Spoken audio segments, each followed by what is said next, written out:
কোরআনে বলা আছে যে এক আল্লাহর আরাধনা করতে। আসল কথা হচ্ছে যে আল্লাহ আছে অদৃশ্য।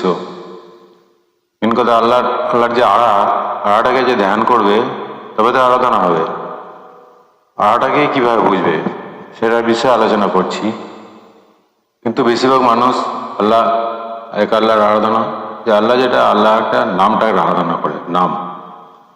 নামটার তো আরাধনা করলে হবে না। অ্যাকচুয়ালি আল্লাহ বলছে যে আল্লাহর সম্বন্ধে যে সচেতন, আল্লাহ সম্বন্ধে যে হুদালিল মুত্তাকিম, যেটাকে বলছে যে সূরা বাকারা প্রথমে আছে যে হুদালিল মুত্তাকিম, এই পথ দেখায় যে ঈশ্বরকে, আল্লাহকে, যে আল্লাহ সম্বন্ধে যে নিজস্ব চেতনা আছে তাকে। চেতনাটা থাকবে কি করে? আল্লাহর আকারটাকে বুঝতে হবে তো আগে। আল্লাহ কি প্রকৃতি, আল্লাহ কি এবং কেমন, কোথায় থাকেন, কিভাবে থাকেন, কিভাবে কাজ করেন, এগুলো আগে জানতে হবে, তারপর ধ্যান করতে হবে সেটাকে।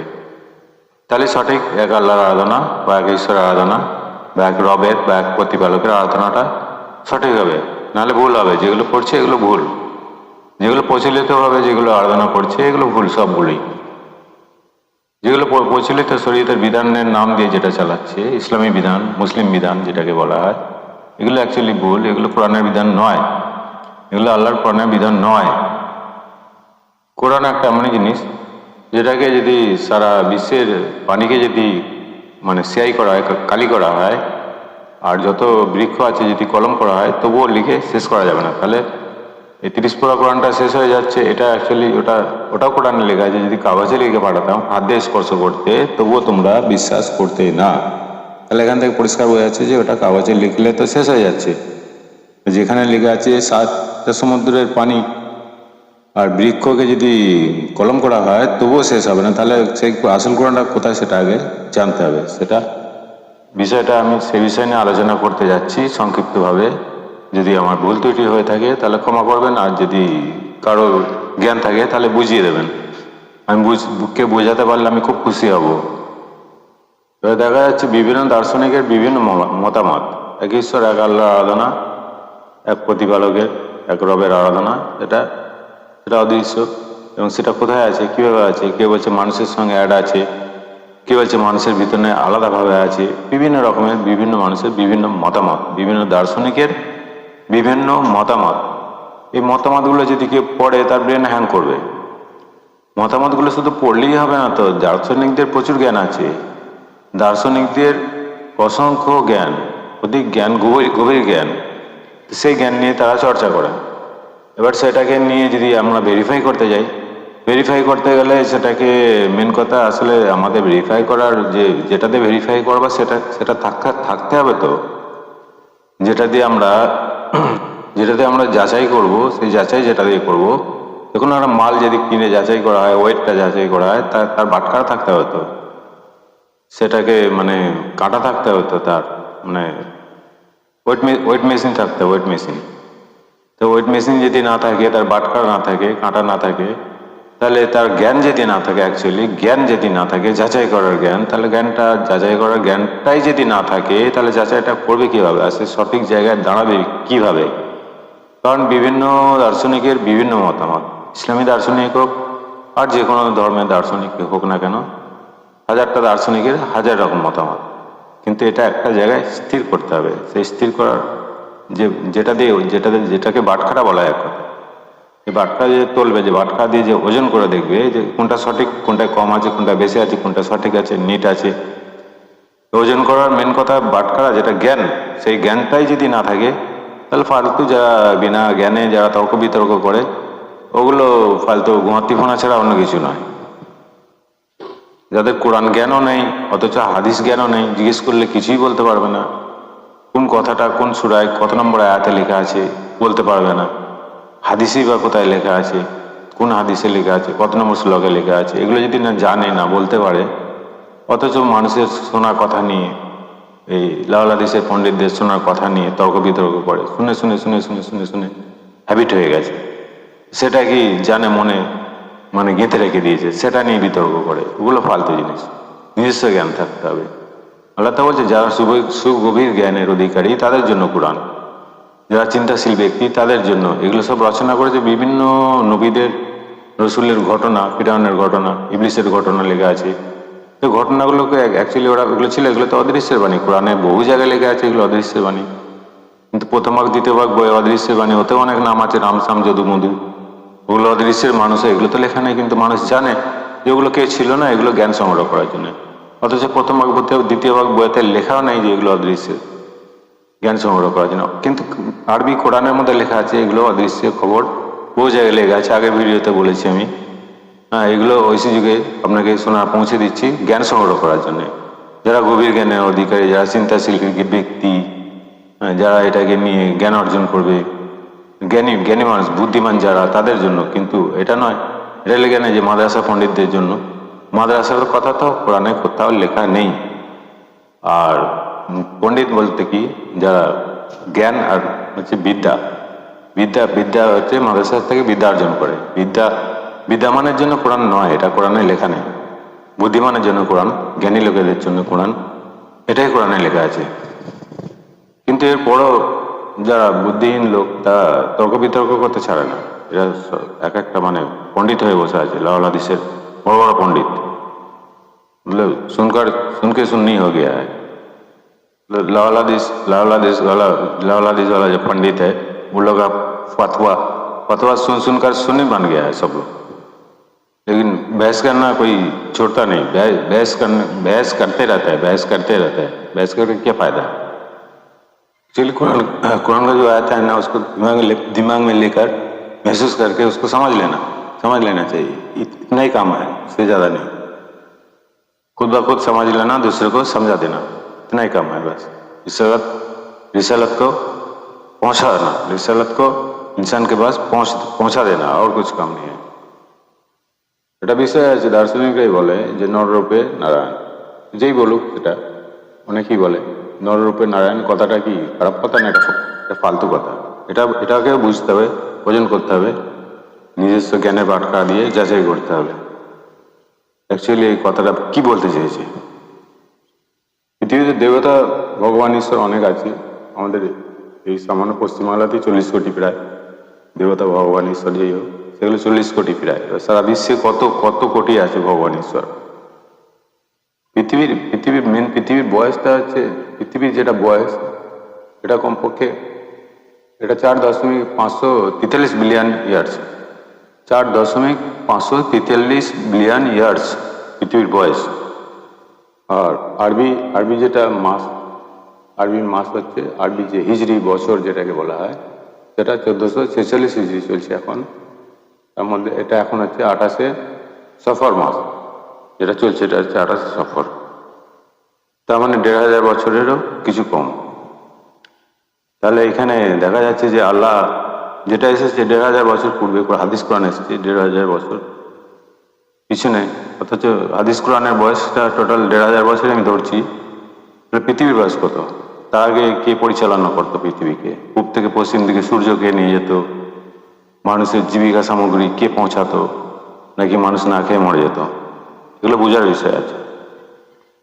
মানুষের সৃষ্টি বা ঈশ্বরের সৃষ্টি কিভাবে হয়েছে, কোথা থেকে হয়েছে, এগুলো জ্ঞান বুদ্ধি দিয়ে বিচার করে জানতে হবে। আমি কিছু বিষয় বোঝানোর চেষ্টা করছি, যেগুলো সংক্ষেপে বোঝাতে যাচ্ছি। যেমন বিভিন্ন বায়ুর সংমিশ্রণ, বায়ুমণ্ডলের যে বায়ু, বিভিন্ন দেশে বিভিন্ন বায়ু, বিভিন্ন ওয়েদারে বিভিন্ন বায়ুর সংমিশ্রণে একটা রাসায়নিক বিক্রিয়া ঘটে। রাসায়নিক বিক্রিয়া ঘটার পরে তারপরে একটা লাভার সৃষ্টি হয়, লাভার সৃষ্টি হয়। সেই লাভারগুলো কি হয়? লাভাগুলো জলের মধ্যে থাকে। জলের মধ্যে থেকে তারা জলে ঢেয়ে ঢেয়ে স্থান পরিবর্তন করে। ফলে তাই সেই লাভাবের যে আকৃতিগুলোরও পরিবর্তন ঘটে, যেহেতু তারা স্থান পরিবর্তন ঘটে। সেই লাভাগুলোর আকৃতি বিভিন্নভাবে, বিভিন্ন ধরনের, নানাভাবে সংমিশ্রণ, আবার যখন পরিবর্তন ঘটার পর আবার যখন সংমিশ্রণ হয়, ওই লাভাগুলো মিশে যায় একসঙ্গে, তখন সংমিশ্রণ ঘটে তাদের মধ্যে। আবার সংমিশ্রণ ঘটার পরে লাভাদেরও আবার পরিবর্তন ঘটে। পরিবর্তন যে লাভাদের পরিবর্তন ঘটানোর উদ্দেশ্যে কি হয়? পরিবর্তন ঘটার পরে সেই লাভাদের ইন্দ্রিয়গুলো, সেগুলোরও পরিবর্তন ঘটে। ইন্দ্রিয়ের যে চাহিদা, সেই অনুযায়ী ইন্দ্রিয়গুলোর যে পরিবর্তন ঘটে, ইন্দ্রিয়দের যে চাহিদা, সেগুলো প্রাকৃতিক অনুযায়ী বা প্রাকৃতিকের যে আবহাওয়া, সেগুলোরও পরিবর্তন ঘটে। প্রাকৃতিকের আবহাওয়ারও পরিবর্তন ঘটে। তাদের প্রাকৃতিকগুলো ইন্দ্রিয়গুলো প্রত্যেকটা লাভার ইন্দ্রিয় পরিবর্তন ঘটে, সেই অনুযায়ী প্রাকৃতিকেরও পরিবর্তন ঘটে, আবহাওয়ার পরিবর্তন ঘটে। কারণ কীটের পরিবর্তন ঘটে। এই কারণেই আছে যে লাভা থেকে কীট তৈরি হয়, কীট থেকে আবার তাদের পরিবর্তন সংমিশ্রণ হয়, এক স্থান থেকে এক স্থানে চলে যায়, পরিবর্তন ঘটে, আবার কোনো সময় সম্মিলিত হয়ে যায়, সেখানে কীটগুলোও পরিবর্তন ঘটে। এভাবে পরিবর্তন ঘটতে ঘটতে ঘটতে ঘটতে আকৃতি গঠন লাভ করে তারা বিভিন্নভাবে। পরে তখন এইভাবে ঘটতে ক্রমশ ছোট থেকে বড় হয়, বড় হতে হাত পা চোখ কান মুখ পায়, পরিবর্তন ঘটতে ঘটতে ঘটতে তারা একসঙ্গে হয়ে পরিবর্তন ঘটতে ঘটতে তারপরে অবশেষে কি হয়, মানুষ আকৃতি লাভ করে।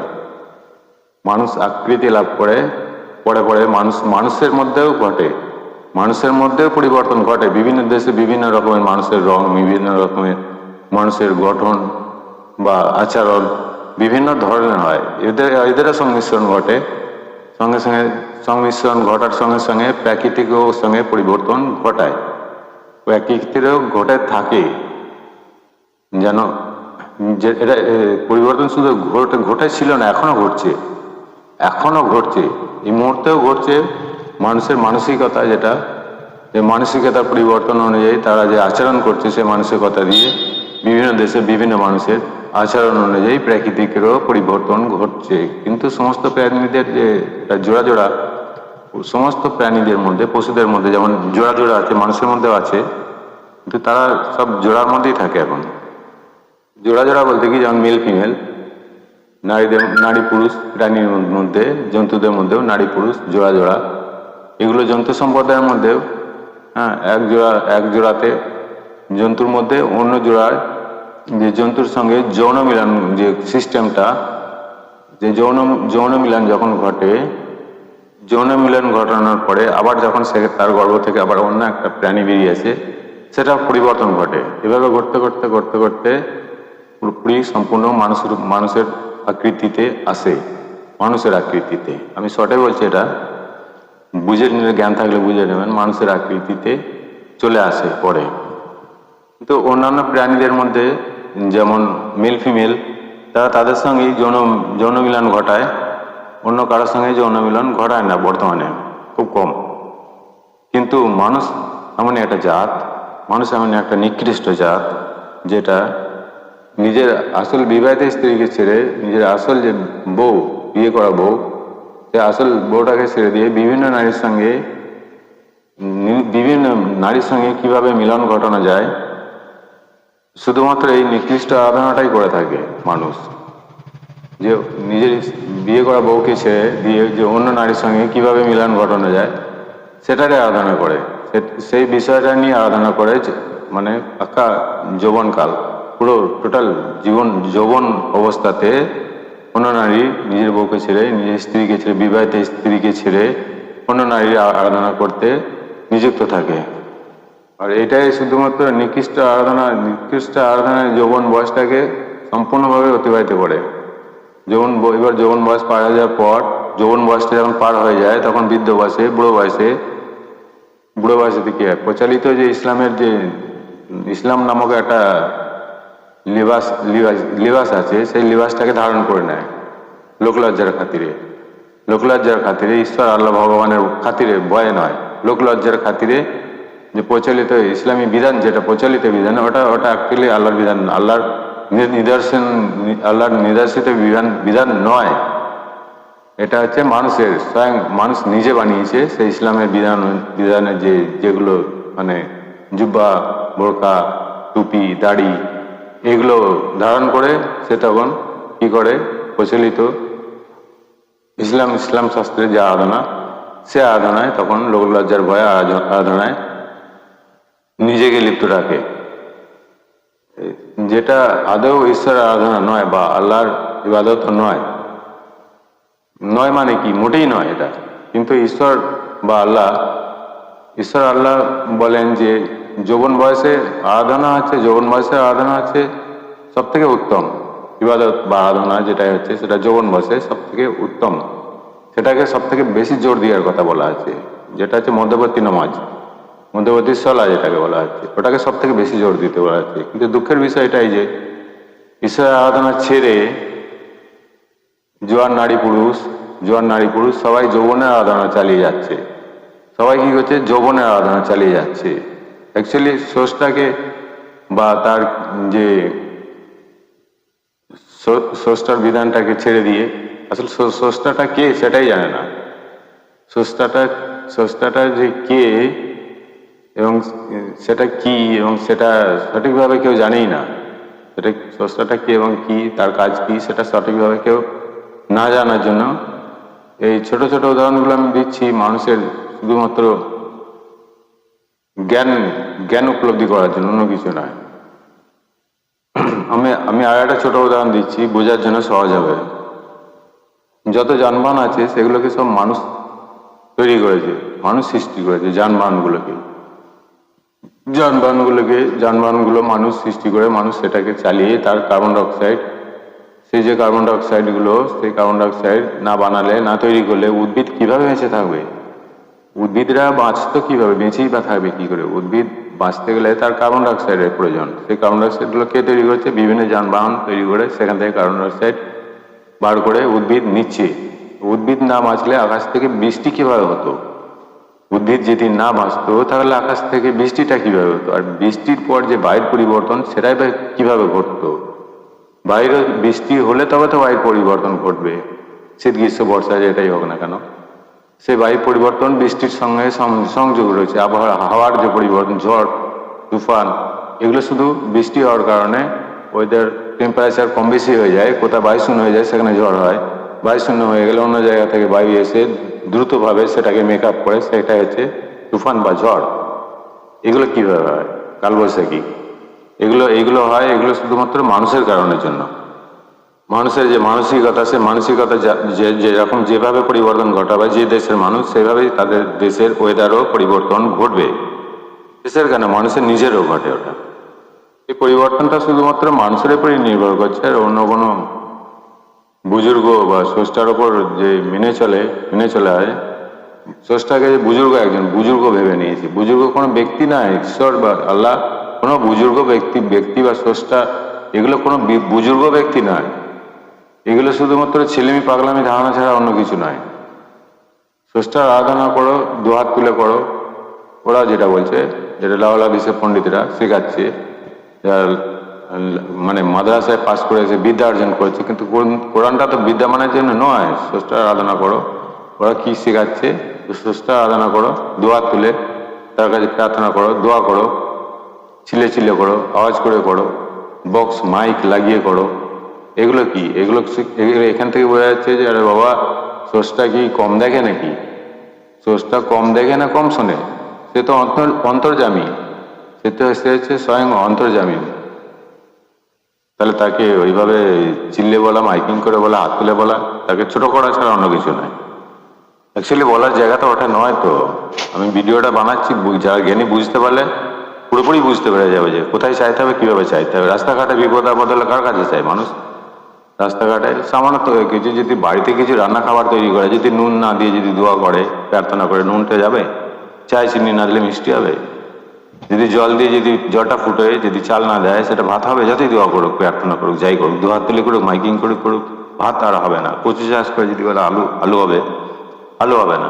ধান চাষ করে যদি বলে গম হবে, কোনোদিনই হবে না। এটা দোয়া প্রার্থনা, এগুলো ফালতু ছাড়া অন্য কিছু না। রুজির মালিক হচ্ছে ঈশ্বর বা ঈশ্বর আল্লাহ ভগবান, যাই হোক, রুজির মালিক। একটা মানুষকে যদি ঘরে যদি লক্ষ্য রেখে দেওয়া হয়, চাবি দিয়ে রেখে দেওয়া হয়, না খেতে দেওয়া হয়, তাকে ঈশ্বর এসে খাইয়ে দিয়ে যাবে নাকি? তাকে সে তো মারা যাবে। তো বাচ্চাই হোক, ধাড়ি হোক, যেই হোক, সে তো মারা যাবে আস্তে আস্তে। তুমি প্রাকৃতিককে মানে নিজের মানসিকতার যে আচরণ, সে আচরণটা যেভাবে শুকবে প্রাকৃতিককে, ঠিক যেমন ভাবে শুকবে প্রাকৃতিক, ঠিক তেমনি ভাবে সেটাকে পাকিয়ে তোমাকে ফেরত দিতে থাকবে। আল্লাহ বলছে প্রাকৃতিকের কোনো পরিবর্তন নেই। এরপরে যেটা চালাকিটাকে যে করে কার সঙ্গে করছে, চালাকি যেটা করছে ওটা কার সঙ্গে করছে? প্রাকৃতিকের তো কোনো পরিবর্তন নেই, যেটাকেই দেওয়া হবে নিজের স্ত্রীকে, যেটাকেই বাজার থেকে নিয়ে এসে দেবে, শাকসবজি যাই নিয়ে এসে দিক, বিরিয়ানি করুক যাই করুক, সে সেটাই রান্না করে দেবে, অন্য কিছু তো রান্না করবে না। রান্না করে পাকিয়ে সামনে নিয়ে এসে দেবে।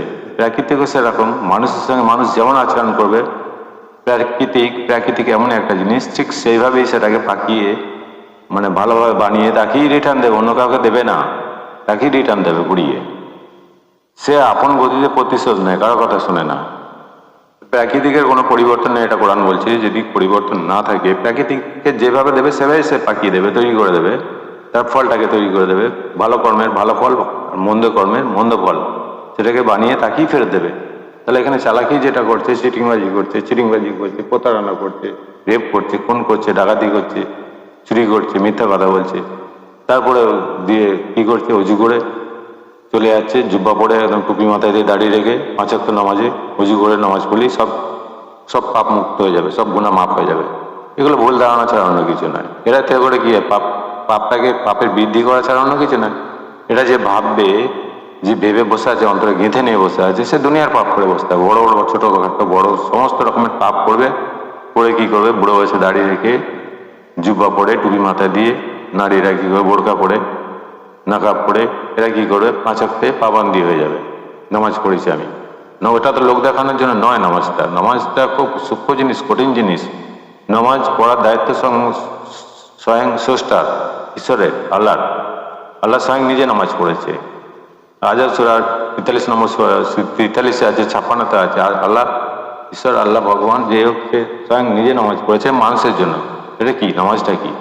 মানুষের ব্রেনে ইসলামটাকে ঢুকিয়ে দিচ্ছে। আল্লাহ হচ্ছে মহাপ্রজ্ঞাময়, সেই প্রজ্ঞাটা মানুষের মাথায় ঢুকিয়ে দেয়, সেটা স্বয়ং ঈশ্বরই পড়ে, স্বয়ং আল্লাহ একমাত্র সেই প্রজ্ঞাটাকে ঢোকাতে পারে, জ্ঞানটাকে। আর ওটা মানুষের ক্ষমতা নেই, মানুষের কোনো ক্ষমতাই নেই যে মানুষকে সে জ্ঞানটাকে মানুষের মাথায় ঢোকায়। হিদায়তের মালিক হচ্ছে আল্লাহ, সবাই জানে হিদায়তের মালিক আল্লাহ। যতই বলে এক কান দিয়ে ঢোকাবে, এক কান দিয়ে বার করে দেবে। হিদায়তের মালিক যদি আল্লাহ হয়, তাহলে মানুষ কি করতে নামাজ পড়তে যাচ্ছে? সে নামাজ পড়তে যাচ্ছে কি হিদায়ত করছে নাকি কাউকে? সে স্বয়ং নিজে ঈশ্বরের জায়গায় চলে যাচ্ছে, আল্লাহর জায়গায় চলে যাচ্ছে, হিদায়তের মালিক হয়ে যাচ্ছে।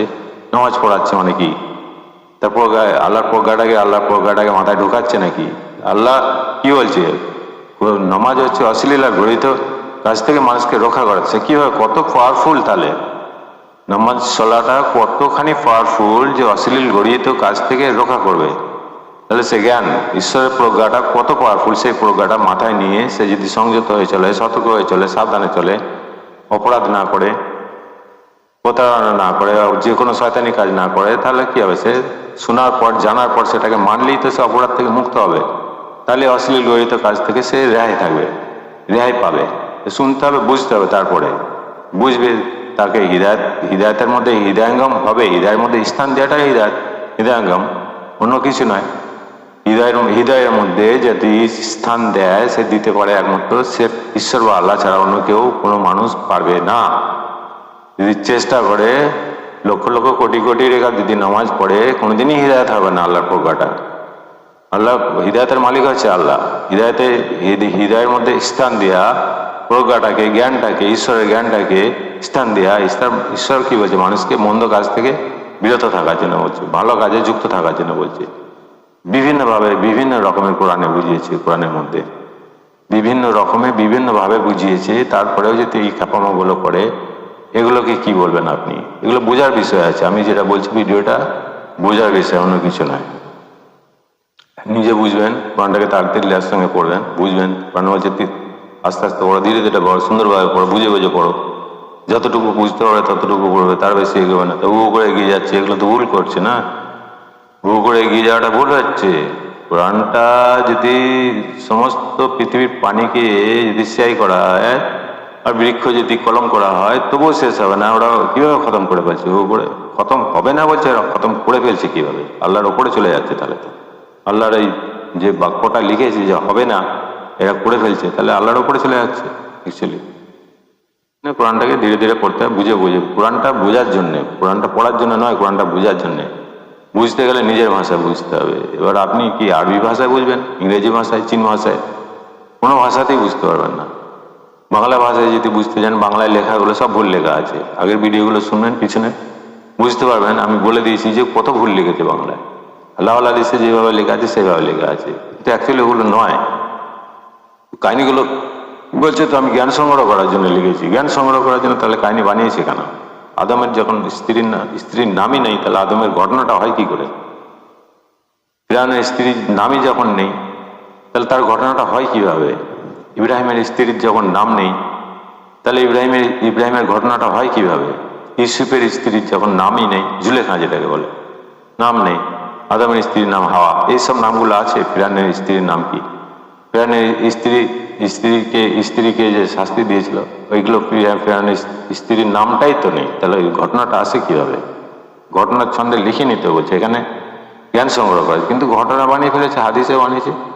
আর ফিরআউনের স্ত্রী আসিয়ারও ঘটনা, বেশি বড় বড় ঘটনা, সায়রা হাজেরা যেটা ইব্রাহিমের স্ত্রী, এদের ঘটনা বানিয়েছে। এইসব ঘটনার ছন্দে লিখি না আল্লাহ বলছে কোরআন। ঘটনা লিখতে কাহিনী শোনাতে তাকে শেখায়নি আমি তাকে, তারপরে এরা কাহিনী বানিয়েছে। এগুলো ভুল করেছে, অন্য কিছু নয়, এগুলো বুঝতে হবে। বলার তো অনেক কিছু আছে, বলতে গেলে শেষ হবে না, কিন্তু শুনলে মাথা গরম হয়ে যাবে। ওরা কোরআনেই লেখা আছে, যখনই শুনবে উল্টো পায়ে পিছু পায়ে চলে যাবে তারা। উল্টো পায়ে কারা চলে যায়? জিনেদের হাত পা চোখ কান মুখ সবই আছে, ব্রেন আছে, বুদ্ধি আছে, জ্ঞান আছে, সব আছে, কিন্তু ওই কোরআনটাকে যাচাই করার জ্ঞান নেই। কোরআনটাকে মানবো, মানলে পরে আমরা জাহান্নাম থেকে মুক্তি পাবো, রেহাই পাবো, সেই জ্ঞানটা তাদের নেই। সেগুলো তাদের চোখ কান মুখ ব্রেন সবই আছে, কিন্তু ওরা কাজে লাগায় না। সেটা কি? অদৃশ্য জিন, ওটা নয়, মানুষ, প্রকৃত মানুষ যেটা হচ্ছে মানুষ, শরীরওয়ালা সুস্থ শরীরে যারা আছে, কাট্টা মানুষ, মাথা মোটা, এক গুমারে রাগী মানুষ, বোঝে না কিছু, তর্ক বিতর্ক করে, এরা কারে বলছে? এদের চোখ কান মুখ হাত পা সবই আছে, কিন্তু এরা সেগুলোকে কাজে লাগাতে পারে না। ওই জিনগুলো যখন শয়তানি কাজ করবে, তখন সে ইবলিশ হয়ে যাবে। ইবলিশ কি? আল্লাহর অভিশপ্ত হয়ে যাবে। ইবলিশ মানে অন্য কিছু নয়। যারা মাথা মোটা, যারা শয়তানি কাজ তারাই করে, তর্ক বিতর্ক করে, মারপিট করে, খুন খারাপি করে। তাহলে কোরআনটাকে চুমুকে তুলে রেখে দিচ্ছে, আর কোরআনের কথা বললে উল্টো পায়ে চলে যাচ্ছে। এগুলো কি? কোরআনের কথা বললেই উল্টো পায়ে চলে যাবে, রেগে যাবে, মারবে, খুন করবে, গলা কেটে দেবে। এগুলো ফালতু জিনিস। কাতিল মানে হত্যা নয়, কাতিল মানে হচ্ছে এর মাধ্যম দিয়ে সংগ্রাম চালিয়ে যাওয়া। যতক্ষণ পর্যন্ত সে সংশোধন না হচ্ছে, তাহলে ততক্ষণ পর্যন্ত তার সঙ্গে সংগ্রাম করতে হবে, নিজের মনের সঙ্গে করতে হবে। ওটা শুধু বাইরের লোকের সঙ্গে না, নিজের মনের মধ্যে যে শয়তানিগুলো পুষে রেখে দিয়েছে সেটার সঙ্গে সংগ্রাম করে ওটাকে হটিয়ে দিতে হবে। এর নাম হচ্ছে কাতিল, অন্য কিছু নয়। কাতিল মানে খুন করা নয়, মার্ডার করা নয়। কাতিলের বিষয়টা অন্য একটা পিছনে ভিডিওতে আছে, দেখে নেবেন, তাহলে ক্লিয়ার হয়ে যাবে। কারণ কোরআন সাক্ষ্য দিচ্ছি, কোরআনে সরাসরি বলা আছে, আমি যেটা বলছি ওটাই লেখা আছে। আমার ভিডিও বড় হয়ে যাচ্ছে, বিরক্ত লাগবে শুনতে, আমি এখানেই শেষ করছি। আল্লাহ হাফিজ।